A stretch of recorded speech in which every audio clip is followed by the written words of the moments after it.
Once again, Assyria had invaded Judah, and Hezekiah was the king of Judah. Now, when the Assyrian army arrived, the commander asked that the elders of Jerusalem come outside the city walls to meet with him. And he said to them, Sennacherib, the great king of Assyria, sends this message for Hezekiah. On what do you base your confidence? Do you think that mere words are power and strategy for war? Why do you resist our army? Do you think that Egypt will come to save you?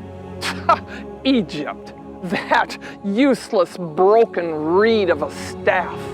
Listen to me, they are not coming. Do you place your trust in your God? Why? It is He who sent us here to destroy you. Now, as the commander of the army was speaking, the men of Jerusalem were on top of the wall listening to everything he said. And the elders said, Don't speak to us in our language. Speak in your own. We understand it. Do not use Hebrew while our people are within hearing distance. But the commander continued to speak in Hebrew, and he spoke louder.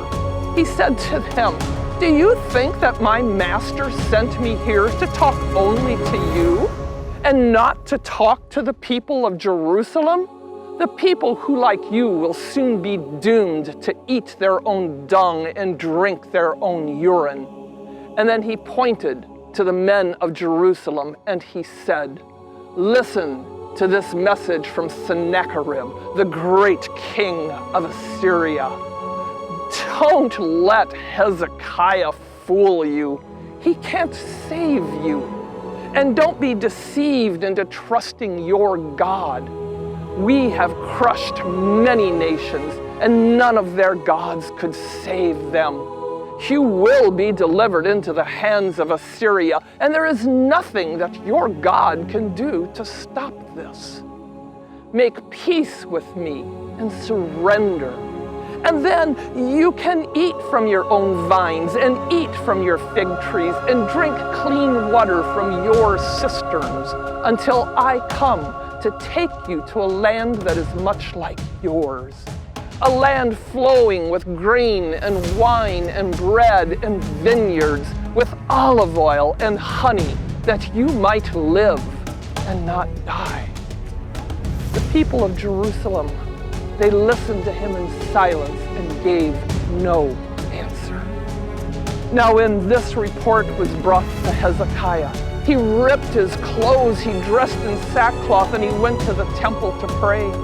He sent a message to Isaiah the prophet saying, Pray for the people of God.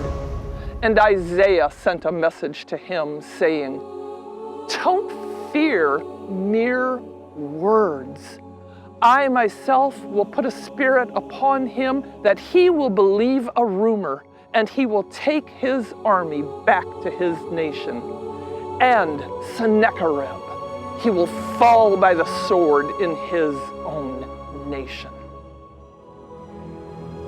And then suddenly, the commander did hear a rumor that there was trouble in his nation, and thinking that his king needed him, he took his army and went home. Now, sometime later, Sennacherib led his army back to Jerusalem, but he sent a letter ahead to Hezekiah, and the letter said, Has your God told you that you'll be safe from me?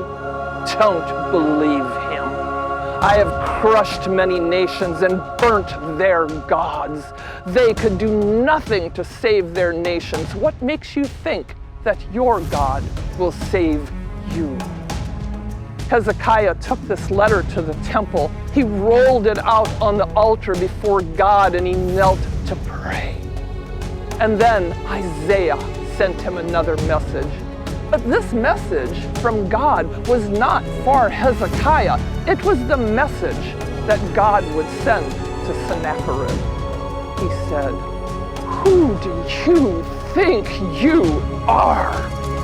I have commanded the people of Jerusalem to spit upon you.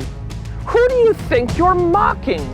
I am the one who gave you the power to judge these nations. And now you have the arrogance to yell at me? Let me tell you what I'm going to do to you. I will put a hook in your nose and a bit in your mouth, and I will lead you back to the barn from whence you came. And then he gave a message directly to Hezekiah. He said, don't worry about Sennacherib. None of his arrows will touch the walls of Jerusalem. They will not build ramps on our walls. But he will turn and return to his nation by the same route that he came. I will be your defender. I will fight this war, and I will save the city. Sennacherib came to Judah with his army, and they camped around the walls of Jerusalem. And that night, God sent the angel of death through their camp, killing 185,000 soldiers.